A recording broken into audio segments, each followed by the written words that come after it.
pasteurs qui continuent à nous faire confiance et à nous donner ce travail. Je tiens à remercier ceux qui nous suivent en ligne et je remercie aussi notre Dieu qui nous a fait grâce de pouvoir partager cette parole ce midi. Comme nous le savons, nous sommes en train de partager notre thème « Arrête-toi pour les prochains ». Et si je voulais dire quelque chose là-dessus, je dirais tout simplement que ce thème, avant que nous puissions commencer ce thème, nous avons eu un thème qui était très intéressant, qui était la générosité. Et cette année, nous sommes en train de partager sur « Arrête-toi pour les prochains ». C'est quoi ce terme? Qu'est-ce que cela veut dire « Arrête-toi pour les prochains ». Arrête-toi pour les prochains, c'est tout simplement la pratique de la générosité. C'est mettre en pratique la générosité. Et aujourd'hui, toujours dans le cadre de ce thème « Arrête-toi pour les prochains », il y a un texte que je vais nous partager ce midi. Nous le trouvons dans le livre de Exode. Nous allons ouvrir nos Bibles dans Exode 32. Et nous allons garder nos Bibles ouvertes parce que nous allons beaucoup lire, lire beaucoup la parole de Dieu. Exode 32. On va lire du verset 1 à 25 et nous allons prendre aussi les versets 30 à 32. Si nous avons trouvé, je commence à faire la lecture. Exode 32. La Bible nous dit ceci. Le peuple, voyant que Moïse tardait à descendre de la montagne, s'assembla autour d'Aaron et lui dit, « Allons, fais-nous un Dieu qui marche devant nous, car c'est Moïse, cet homme qui nous a fait sortir du pays d'Égypte, nous ne savons ce qu'il est devenu. » Aaron leur dit, « ôtez les anneaux d'or qui sont aux oreilles de vos femmes, de vos fils et de vos filles, et apportez-les-moi. » Et tous ôtèrent les anneaux d'or qui étaient à leurs oreilles, et ils les apportèrent à Aaron. Il les reçut de leurs mains, jeta l'or dans un moule, et fit un veau d'or, un veau en fonte. Et il dit, « Israël, voici ton Dieu qui t'a fait sortir du pays d'Égypte. » Lorsqu'Aaron vit cela, il bâtit un autel devant lui et il s'écria, « Demain il y aura fête en l'honneur de l'Éternel. » Le lendemain, ils se levèrent de bon matin et ils offrirent des holocaustes et des sacrifices d'action de grâce. Le peuple s'assit pour manger et pour boire, puis ils se levèrent pour se divertir. L'Éternel dit à Moïse, « Va, descends, car ton peuple que tu as fait sortir du pays d'Égypte s'est corrompu. » Ils se sont promptement écartés de la voie que je leur avais prescrite. Ils se sont fait un vote en fonte. Ils se sont prosternés devant lui. Ils lui ont offert des sacrifices. Et ils ont dit, Israël, voici ton Dieu qui t'a fait sortir du pays d'Égypte. Quelle ignorance. Verset 9. L'Éternel dit à Moïse, je vois que ce peuple est un peuple au cou raide. Maintenant, laisse-moi, ma colère va s'enflammer contre eux, et je les consumerai, mais je ferai de toi une grande nation. Moïse implora l'Éternel, son Dieu, et dit, pourquoi, ô Éternel, ta colère s'enflammerait-elle contre ton peuple, que tu as fait sortir du pays d'Égypte par une grande puissance et par une même force. Pourquoi les Égyptiens diraient-ils? C'est pour leur malheur qui les a fait sortir, c'est pour les tuer dans les montagnes et pour les exterminer. Pour les exterminer des-dessus de la terre. Reviens de la guerre de ta colère et répands-toi du mal que tu veux faire à ton peuple. Souviens-toi d'Abraham, d'Isaac et d'Israël, tes serviteurs auxquels tu as dit, en jurant par toi-même, je multiplierai votre prospérité comme les étoiles du ciel. Je donnerai à vos descendants tous ces pays dont j'ai parlé. Et ils les posséderont à jamais. Verset 14. Et l'Éternel s'est repenti du mal qu'il avait déclaré vouloir faire à son peuple. Moïse retournant de la montagne, les deux tables du témoignage dans sa main, les tables étaient écrites de deux côtés, elles étaient écrites de l'un de l'autre côté. Nous allons sauter, nous allons prendre les versets. Les versets 30 et 32. Le lendemain, Moïse dit au peuple, vous avez commis un grand péché. Je vais maintenant monter vers l'Éternel, j'obtiendrai peut-être le pardon de votre péché. Moïse retourna vers l'Éternel et dit, ah, ce peuple a commis un grand péché, ils se sont fait un dieu d'or, pardonne maintenant leur péché, sinon efface-moi de ton livre que tu as écrit.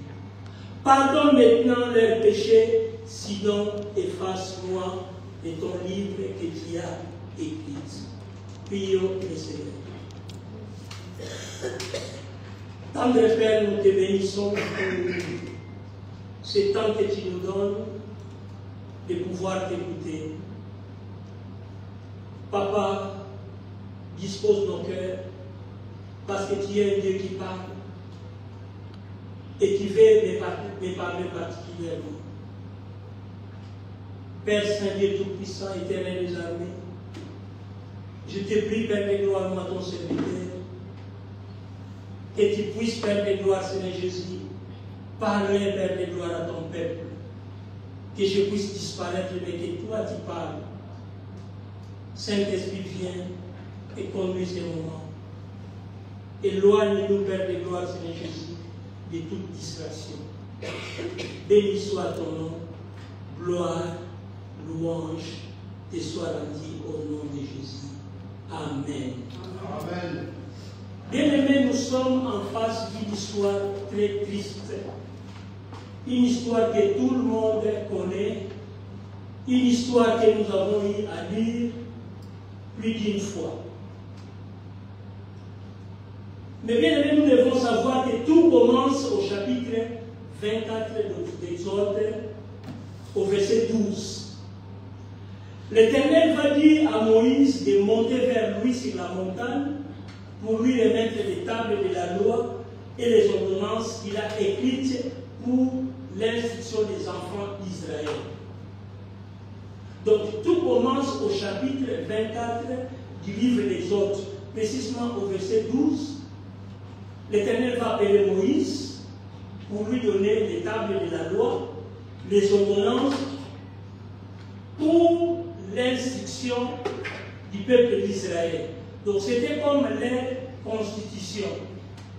Tout simplement, le Seigneur a voulu remettre les 10 commandements à Moïse, qu'il a écrit lui-même de ses doigts.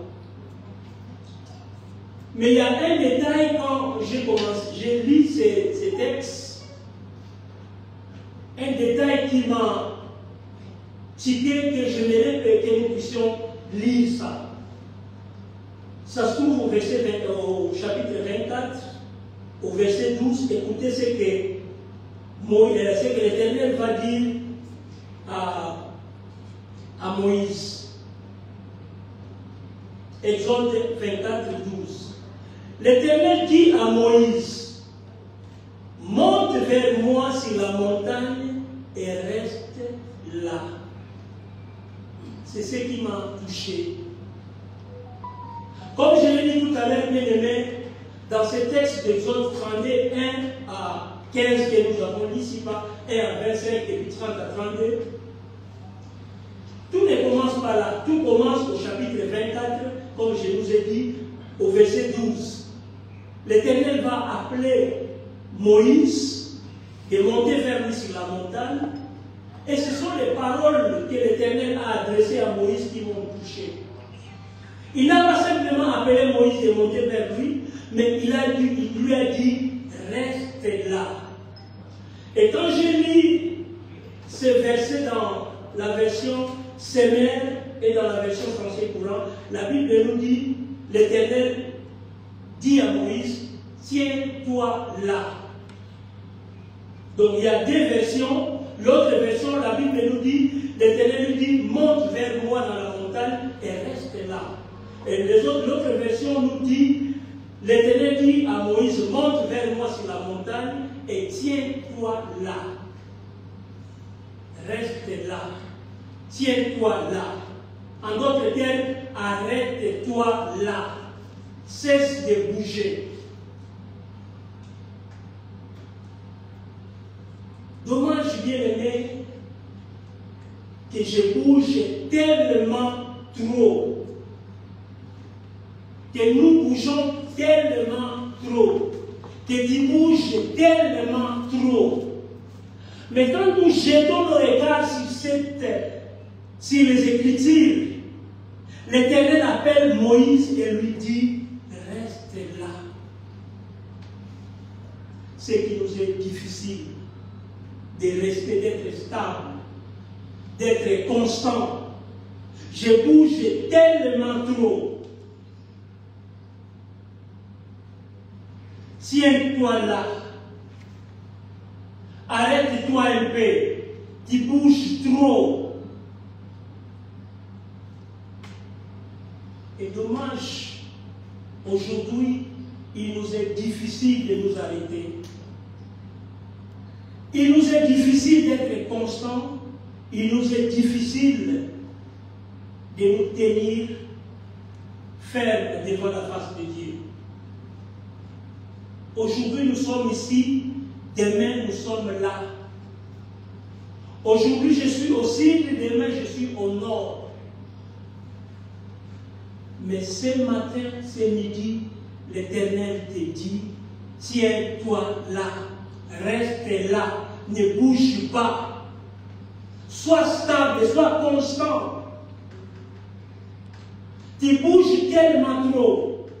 Tu es inconstant. Tu n'es pas patient. Attends. Tu es trop pressé. Reste là, tiens-toi là. Mais pourquoi l'Éternel va nous dire de nous tenir là, de rester là? L'Éternel a des choses à me donner. L'Éternel a des choses à te donner. Ce midi, bien-aimé, l'Éternel te dit, tiens-toi là, reste là, sois stable. Pas pour rien, parce qu'il y a des choses à te donner. Pour Moïse, c'était les tables de la loi. Mais pour toi, je ne sais pas. Si c'est la guérison, je ne sais pas. Si c'est le travail parce que tu es au chômage, je ne sais pas. Si c'est le papier, je ne sais pas. Je ne sais pas ce que le Seigneur veut te donner. C'est midi. Je ne sais pas. Mais tout simplement, ce que je sais, l'Éternel te dit, tiens-toi là, reste là, sois constant et attends. Sois patient ou patiente. Et c'est ce qui nous manque. La patience. C'est ce qui nous manque. La constance. Et c'est ce qui était à la base de l'échec du peuple d'Israël. Manque de patience. Trop pressé. Nous voulons les fast-food. les vies du fait. Mais nous ne voulons pas cette nourriture qui est bien cuite. Nous voulons les Burger King, les McDonald's. Le Seigneur ce midi te dit, sois patient. La patience. Les fruits de l'esprit. Parmi les 9 autres fruits de l'esprit, c'est la patience. Aujourd'hui, nous manquons la patience. Et je l'ai dit tout à l'heure, cette manque, le manque de patience, c'est ce qui a été à la base de l'échec du peuple d'Israël. Et là, nous sommes au chapitre 32, du verset 1 que nous avons lu. La Bible nous dit, le peuple voyant que Moïse tardait à descendre de la montagne, s'assembla autour d'Aaron et lui dit, allons, fais-nous un Dieu qui marche devant nous, car c'est Moïse cet homme, cet homme qui nous a fait sortir du pays d'Égypte, nous ne savons ce qu'il est devenu. Quelle ignorance pour ces peuples. Quelle ignorance pour ces peuples. Manque de patience. Et ce qui est grave,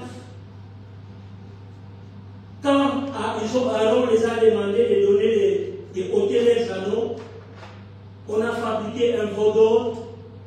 C'est vraiment insensé. Un peuple qui sait très bien que c'est le Seigneur qui nous a fait sortir de l'Égypte. Il dit, quand ils ont vu le veau d'or, ils ont dit, voici ton Dieu qui t'a fait sortir du pays d'Égypte. Ça fait même pas longtemps qu'ils sont sortis d'Égypte par la même puissance de Dieu, mais à cause du manque de puissance, de la patience, ils ont tout oublié. Ils ont demandé qu'on puisse le faire un veau d'or. Fais-nous un veau d'or qui marche, un Dieu qui marche devant nous. Ils voulaient copier d'autres dieux, comme on nous a dit, lors du séminaire. Et ce n'était pas seulement la première fois. Si nous lisons la Bible, nous allons voir plus tard. C'est la même chose qu'ils ont fait à Moïse, c'est la même chose qu'ils vont faire au roi Samuel. Dieu était leur roi. Mais comme dans d'autres peuples, il y avait des rois qui régnaient, ils ont demandé à Samuel, donne-nous un roi. Le prophète Samuel a refusé, mais les peuples ont insisté et Dieu a dit, comme ils m'ont rejeté, ça va donner un roi. Et c'est pourquoi le Seigneur, l'Éternel, a dit à Samuel de oindre le roi Saül. Un peuple ignorant, un peuple insensé, un peuple qui n'est pas patient, un peuple qui oublie facilement ce que Dieu leur a fait alors qu'ils étaient esclaves en Égypte. Bien-aimés, quand nous n'arrivons pas à attendre, nous tombons aussi dans l'idolâtrie comme ce peuple d'Israël. Quand ça tarde, nous cherchons les raccourcis. Quand ça tarde, il faut un raccourci. Et ce peuple, comme ça tardait, il a fallu un raccourci. Alors que Dieu a tout préparé, il a fallu les ordonnances et la loi, une constitution pour leur marche pendant la désert. Mais ils ne pouvaient pas attendre, ils étaient trop pressés. Fais-nous un veau d'or, les raccourcis. Bien aimé, les raccourcis provoquent la colère de Dieu. Quand Dieu te dit attends, attends. Et quand toi tu veux prendre le chemin court, ça provoque la colère de Dieu, nous l'avons dit ici.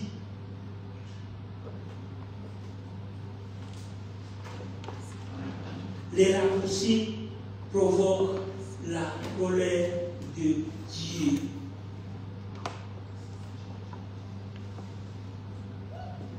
Et nous allons lire ça dans le verset 7. Écoute ce que l'Éternel dit. L'Éternel dit à Moïse, va descendre à ton peuple que tu as fait sortir du pays d'Égypte, s'est corrompu.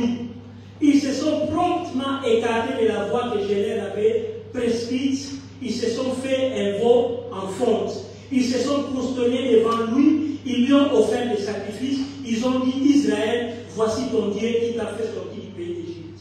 L'Éternel dit à Moïse, je vois que ce peuple est un peuple au cou raide. Au verset 10, la Bible nous dit, maintenant c'est l'Éternel qui parle, maintenant laisse-moi ma colère va s'enflammer contre eux et je les considérerai, mais je ferai de toi une grande nation. La colère de Dieu s'enflamme quand nous ne sommes pas patients. La colère de Dieu s'enflamme quand nous voulons prendre des raccourcis, alors que lui, il a un plan pour nous.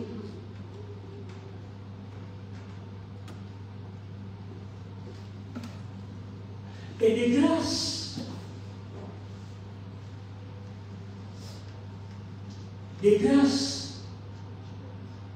il y avait un homme comme vous et moi, un homme qui va s'arrêter pour tout un peuple. Moïse, devant la colère de Dieu qui veut exterminer, qui veut consumer le peuple d'Israël, il y a un homme comme moi et toi, comme vous et moi, qui va s'arrêter pour tout un peuple. S'arrêter pour les prochains. Pour moi, il m'est difficile de m'arrêter seulement pour une personne. Mais pour cet homme, il s'arrête pour tout un peuple.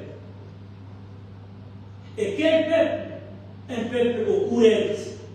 Quel peuple? Un peuple impatient qui a la facilité d'oublier les bienfaits de Dieu. Moïse va s'arrêter pour tout un peuple, afin d'implorer la grâce de l'Éternel de revenir de sa colère. Et nous le voyons dans le verset 11. La Bible nous dit, Moïse implora l'Éternel son Dieu et dit, pourquoi, ô Éternel, ta colère s'enflammerait-elle contre ton peuple que tu as fait sortir du pays d'Égypte par une grande puissance et par une main forte? Pourquoi les Égyptiens diraient-ils, c'est pour leur malheur que tu les as fait sortir, c'est pour les tuer dans les montagnes et pour les exterminer du dessus de la terre? Reviens de la terre de ta colère, répands-toi du mal que tu veux faire à ton peuple. Souviens-toi d'Abraham, d'Isaac, d'Israël, tes serviteurs auxquels tu as dit, en jurant par toi-même, j'ai multiplié votre postérité comme les étoiles, et je donnerai à vos descendants tous ces pays dont j'ai parlé, et ils les posséderont à jamais. Moïse se met à intercéder pour son peuple devant Dieu, alors que son peuple a rejeté Dieu, alors que son peuple est tombé dans l'idolâtrie, mais Moïse va s'arrêter pour intercéder devant Dieu pour empêcher que Dieu puisse manifester sa colère contre son peuple. Et ma question est celle-ci. Où sont les Moïse dans nos églises? Où sont les Moïse dans nos familles? Où sont les Moïse dans la vie de nos enfants? Où sont les Moïse dans nos nations? Où sont les Moïse dans cette société malade? Où sont les Moïse?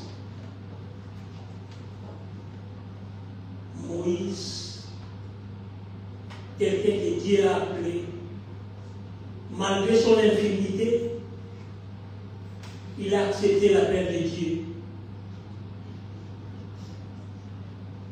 Et il a, devant le péché d'Israël, il s'est arrêté pour pouvoir intercéder pour son peuple. Aujourd'hui, cela fait défaut dans nos églises. Des gens qui vont se mettre devant Dieu pour implorer sa grâce pour nos nations, pour nos familles, pour un mari, pour une femme.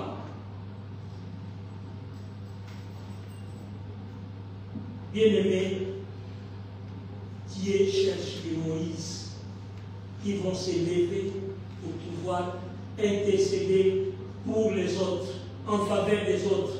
Dieu cherche des gens, des hommes et des femmes pour s'arrêter pour les prochains dans l'intercession. Nous voyons bien aimé la dégradation de cette société. Comment cette société se dégrade. Il y a des choses qu'on ne peut même pas dire ici. Où on enseigne de n'importe quoi aux enfants. Hier à l'école, nous quand on a grandi, on nous a enseigné la religion. Aujourd'hui, on a tiré la religion de l'école. Les enfants qui sont en bas âge, on leur enseigne, voilà, même si tu es garçon, tu peux devenir fille. Si tu es fille, tu peux devenir garçon. Des enfants de 8 ans, de moins de 8 ans, on leur enseigne la sexualité. Mais quand ils voient ces gens-là, ce sont des gens qui, avec de gros diplômes. Regarde les décisions qui sont prises, bien aimés. Des décisions contre nature. Des hommes, nous avons commencé à faire des choses, même les animaux ne peuvent pas faire.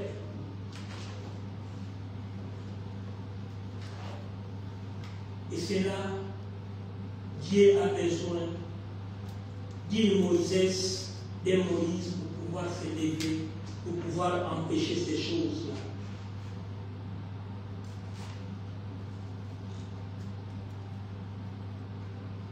Dieu cherche des hommes et des femmes qui vont s'élever pour pouvoir intercéder en faveur de nos nations et nos familles, ainsi de suite. Et nous sommes absents.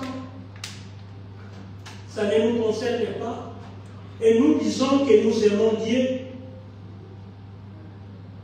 Nous disons que nous aimons Dieu, alors que nous passons outre tous les problèmes que nous voyons.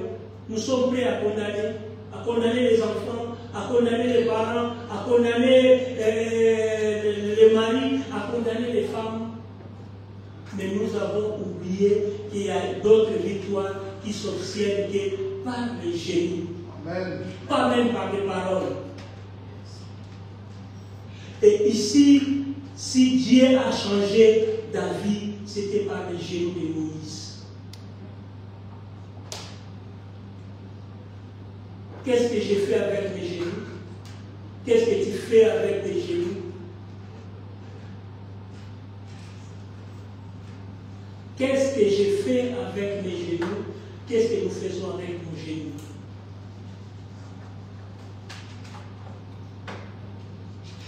Nous passons outre tout le mal de ce monde, de cette société. Et nous disons que nous aimons Dieu. Non. Non. Vous nous enseignez pendant le séminaire. Comment peux-tu aimer Dieu si tu n'aimes pas les prochains? Comment? Et la Bible nous montre clairement dans Jean 21 que nous avons lu à partir du verset 15 lors de ce séminaire, quand Jésus a posé à Pierre la question « M'aimes-tu » Pierre a répondu « Oui, je t'aime, Seigneur. » « M'aimes-tu? Oui, je t'aime, Seigneur. » Et quelle a été la suite? Jésus a dit à Pierre, prends soin de mes brebis, paie mes brebis. En quelque sorte, quand tu aimes Dieu, tu vas prendre soin de l'autre. Et je peux conclure que Moïse aime Dieu. Ce n'est pas de parler correctement. il s'est arrêté pour les prochains, pour tout un peuple. Et c'est ce que nous n'arrivons pas à faire. Bien-aimés, si nous aimons Dieu, nous devons nous arrêter pour l'autre. Apprendre à sortir du lot. Vous savez, bien-aimés, Goliath ne va pas tomber si tu ne t'arrêtes pas pour l'autre. Il ne tombera pas. Il était là, Goliath, en train de défier Israël, et tout le peuple était là, inerte. Mais il a fallu ce petit David-là, qui est sorti du lot, qui est sorti de la masse, qui a pris la décision de s'arrêter pour toute une armée alors que lui n'a pas fait l'armée. David a pris la décision de s'arrêter pour toute une armée. Bien-aimés, nous devons apprendre à sortir du lot. Nous aimons trop la masse, nous aimons trop la foule. Sortez du milieu, sortez du lot. J'aime pas faire le diable pour dire du bien des gens, parce que parfois ça fusque les gens. Mais laissez-moi nous donner deux ou trois exemples. Parce que mon objectif, c'est de nous inciter à sortir du lot, à s'arrêter pour le prochain. J'étais là seul pour prendre soin des finances de l'Église.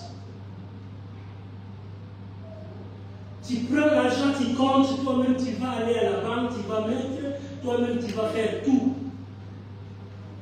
Et l'autre fois, je disais à quelqu'un de l'église, tu peux me compter l'argent, il a compté, et puis les monnaies, il n'a pas tout compté. Je lui ai dit, mais pourquoi tu n'as pas tout compté? Il a dit, ces centimes-là, ça donne mal à la tête. Je ne peux pas compter, je n'ai pas le temps. Et pour moi, c'était quand même dire, faire tout seul. Mais à un moment, quelqu'un est venu, il dit que moi, je décide, maintenant je vais prendre de l'argent, je vais m'occuper des dettes de l'église, et je vais laisser à la banque. Donc toi, tu t'occupes d'autres choses. C'est ça, bien aimé, sortir du lot. Ce n'est pas mentionner madame tout le monde. Tu es là, tu observes des choses, mais ça ne te dit absolument rien. Tu es là dans la masse. Tu ne veux pas sortir du lot. Tu ne veux pas te distinguer. Et le dimanche passé, nous avons vu ce qui s'était passé ici. Le pasteur Gabriel qui a fait un appel ici, qui voulait prendre soin pour nos enfants, intercéder pour nos enfants. Ce n'était pas deux personnes, ce n'était pas trois personnes. C'était une seule personne qui est venue. On a prié pour elle, on l'a couru. C'est ça, sortir du lot.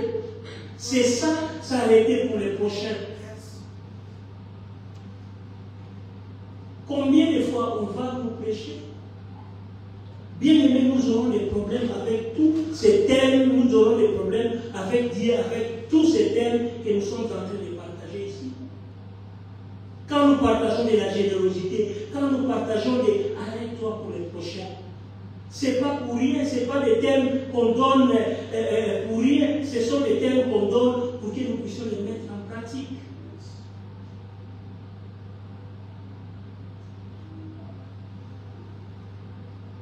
Sortons du lot. Ne soyons pas messieurs et madame tout le monde. Il y a des choses que toi tu peux faire toute seule. On était ici à la formation des pasteurs. Anatole nous a dit quelque chose qui m'a beaucoup touché. Il a dit tout le monde veut prier, mais il y a des gens, quand ils prient, c'est différent. Tout le monde peut chanter, mais il y a des gens, quand ils chantent, il y a la différence. Tout le monde peut prêcher, mais il y a des gens, quand ils prêchent, c'est la différence. Cela veut dire tout simplement qu'il y a des choses que c'est toi qui dois les faire dans la vie. Si tu ne les fais pas, donc c'est un chaos. Mais tu es là indifférent. Parce que tu aimes, parce que j'aime la masse, j'aime la foule. Et pourtant la Bible nous dit que nous sommes appelés à sortir du lot. Dans ces textes-là, dans les textes que nous avons lus dans Exode 24, toujours, dans le verset 9, écoutez ce que l'Éternel a dit encore à Moïse. J'ai lu, vous notez cette fois si vous avez le temps. Exode 24, verset 9, la Bible nous dit, Moïse monta avec Aaron, écoutez, la première personne que Dieu cite, Moïse va monter avec qui? Avec Aaron. Ça c'est un. 2 avec qui? Avec Nadab. Et 3 avec Abihu. Et la Bible nous dit, et 70 d'Israël. Donc Moïse va monter avec 4 personnes, et 70, donc à peu près 65 personnes qui vont monter à la montagne. Mais écoutez ce que la Bible va nous dire. Moïse monta avec Aaron, Nadab et Abihu et 70 anciens d'Israël. Ils virent le Dieu d'Israël sous ses pieds. C'était comme un ouvrage de saphir transparent, comme le ciel lui-même dans sa pureté. Il n'étendit point sa main sur les lits des enfants d'Israël. Ils virent Dieu et ils mangèrent et dirent. L'Éternel dit à Moïse, monte vers moi sur la montagne et reste là, je te donnerai des tables de pierre, la loi et les ordonnances que j'ai écrites pour leur instruction. Moïse se leva avec Josué qui le servait et Moïse monta sur la montagne de Dieu. Et il dit aux anciens, attendez-nous ici jusqu'à ce que nous revenions auprès de vous. Voici Aaron et Our resteront avec vous. Si quelqu'un a un différent, c'est à elle qu'il s'adressera. Moïse monta sur la montagne, Moïse monta sur la montagne et la nuée la couvrit. La gloire de l'Éternel reposa sur la montagne de Sinaï, et la nuée couvrit pendant 6 jours. Le 7e jour, écoutez bien, le 7e jour, l'Éternel appela Moïse du milieu de la montagne. Ils étaient 65 avec Moïse. Mais la Bible nous dit, seul Moïse qui a été appelé d'entrer dans la nuée. Seul Moïse, pas Abihu, pas Aaron, pas Nadab, pas les 70 anciens. C'était seul Moïse qui a été appelé à entrer dans la nuée. Sortir du lot.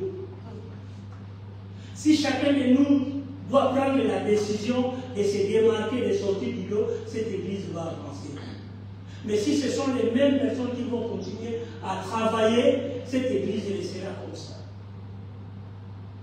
Parce que toi tu es là, tu ne veux pas sortir du lot, tu veux rester dans ton confort. Question. Pourquoi sommes-nous incapables de s'arrêter pour les prochains? Pourquoi je suis incapable de m'arrêter pour les prochains? Pourquoi? Ce qui nous empêche de s'arrêter pour les prochains, c'est le confort. Le confort. Si nous regardons la vie de Moïse bien-aimé, il a grandi au palais royal. Moïse allait être un prince en Égypte. C'est lui qui devait remplacer Pharaon. Mais Moïse a regardé tout ça comme des choses de néant. Il a préféré s'identifier à Israël. Et aujourd'hui, comment nos conforts nous empêchent de nous arrêter pour les autres? J'ai mon bac, j'ai ma licence, j'ai ma voiture, j'ai ma maison, j'ai mes enfants, tout va bien. Et pour les autres, je m'en fiche. Le confort. Bien aimés, nous sommes appelés à sortir dit confort de notre confort. La masse nous empêche aussi de pouvoir s'arrêter pour les prochains. La peur du risque. Je ne vais pas risquer ma vie à cause de ma sœur. Cela nous empêche aussi de s'arrêter pour les prochains. Et on peut allonger la liste des choses qui nous empêchent de pouvoir nous arrêter pour les prochains. Pour Moïse ici, c'est terrible. Dieu se fâche. Mais Moïse prend le risque d'aller dire à Dieu de se repentir. Alors que Dieu était en colère pour pouvoir exterminer tout le peuple d'Israël. Et si Dieu disait, même avec toi aussi, quel risque? Nous sommes appelés à prendre des risques pour les autres. Si nous ne voulons pas prendre des risques, ça serait difficile de nous arrêter pour les prochains. Le bon samaritain nous avons dit, il a pris des risques. On nous a dit que le chemin là, que cet homme a été bâti à mort, c'était un chemin dangereux. Donc quand il passe là, il faut passer vite. Et lui, je pense qu'il a, on parle de mentir, je pense qu'il avait un cheval, quelque chose. Mais quand il a vu l'homme qui a été tabassé, il a pris sa place, il a donné à l'autre et lui a commencé à marcher. Quel risque, parce que les bandits pouvaient aussi l'attraper et le tuer. Comme cet homme. Mais pour l'autre, il s'est arrêté, il a pris ses risques. Et pour moi et toi, il nous est difficile. Nous sommes souvent incapables de s'arrêter parce que nous ne voulons pas prendre des risques. Je ne vais pas prendre des risques pour les autres. On était seuls avec ce que j'appelle mon épouse et on était là à l'autoroute en France et on est arrivé dans un péage. Il y avait une policière, vous savez, quand une femme vous arrête, c'est vraiment très dangereux. On arrive là, on prend les tickets, on paye et les tickets là se soulèvent. Quand on sort seulement, il oublie à côté. Et heureusement qu'on était seulement à deux. Papier, on montre les papiers. Contrôle, ouvrez le coffre, on montre. On contrôle tout. Et passé. Nous sommes passés. Il y a des choses qu'on ne peut même pas dire au micro ici. Et on a commencé à réfléchir. Ces jours-là, quand on a pris ces enfants-là, qui étaient chez Rebecca, on les a amenés là-bas. Mais on est passé vers. Et si c'était ces jours-là, avec ces enfants-là, qu'est-ce qu'on allait dire? On allait nous prendre comme des... Mais on a pris les risques pour les autres. Amen. Aujourd'hui, ils ont des papiers, ils se sont déjà rendus au Burundi. Ils sont réveillés. Parce qu'il y avait des gens, des hommes, de quelqu'un qui a pris la décision de prendre les risques pour eux. Bien aimé, il y a beaucoup de choses à dire. On peut parler ici jusqu'à 14 heures. Mais on ne peut pas aviser aussi de votre temps. Ce que j'aimerais seulement nous dire, nous devons aimer Dieu. Et aimer Dieu égale à aimer l'autre, à aimer son prochain, à s'arrêter pour son prochain. Christ lui-même aime Dieu et il l'a prouvé. C'est là où nous voulons terminer. Ça se trouve dans Jean 14, le verset 31. Je peux lire. Jean 14, le verset 31. Regardez comment Jésus parle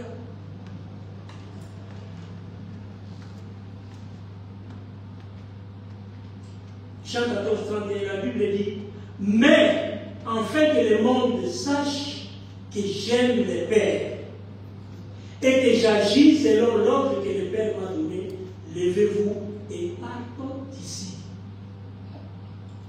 Vous savez que cette parole, quand Jésus l'a prononcée, ça commence au chapitre 13. Si nous lisons le chapitre 13 de la Bible, nous allons comprendre. La Bible nous dit ceci, avant la fête de Pâques, Jésus, sachant que son heure était venue de passer de ce monde au Père, ayant aimé les siens qui étaient dans le monde, mit les combles à son amour pour eux. Donc c'était un moment où Jésus va aller à la croix pour mourir pour toi et moi. Et Jésus va dire, afin que le monde sache que j'aime le Père, levez-vous et partons d'ici. Partez où? Vers la croix. Et c'est là pour toi et moi. Jésus s'est arrêté pour toi et moi. Il a pris les risques pour toi et moi. Il était dans sa gloire. Mais il a pris le risque de devenir un homme. Jésus n'était pas seulement Dieu sur terre, il était aussi un homme. Il était 100% Dieu et il était 100% homme. Il a pris les risques pour toi et moi. Aujourd'hui, on t'appelle enfant de Dieu. Aujourd'hui, on m'appelle enfant de Dieu parce qu'il y a quelqu'un qui a pris les risques de venir sur terre et mourir pour toi. Que Dieu te bénisse et te bénisse. Amen.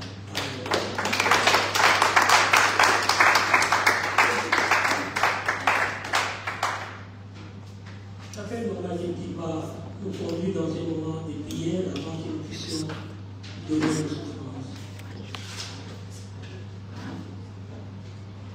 Nous attendons pour la gloire de Dieu.